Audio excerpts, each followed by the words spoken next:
नमस्ते। म आज तपाईहरुसँग एउटा कथा बोल्न आएकी छु।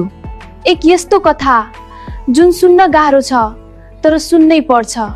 म पनि अरु छोरीहरु जस्तै सपना देख्थे, परिवारलाई खुसी बनाउने, आफ्नो जीवन राम्रो बनाउने। तर एक दिन मेरो जीवन अचानक अन्यायको अन्धकारमा हरायो।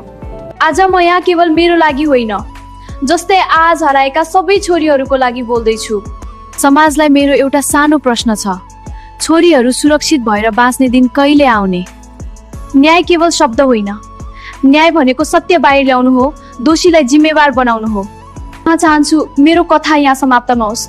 यो एउटा चेतावनी बनोस् कि अब यस्तो अन्याय फेरि नदोहोरियोस्। यदि तपाईले यो सुन्नुभयो भने कृपया आवाज उठाउनुहोस्, किनकि न्याय तब मात्र सम्भव हुन्छ जब समाज चुप लागेर बस्दैन। न्यायको लागि आवाज उठाऊ।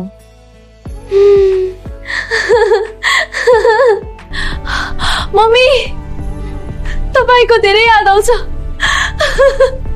तपाई भन्नुहुन्थ्यो यो स्वार्थी दुनियाँमा कसैमा विश्वास नगर, तर मैले विश्वास गरेर आज त्यसको परिणाम यस्तो भयो। कहिले कसैमा विश्वास नगर्नुहोस्।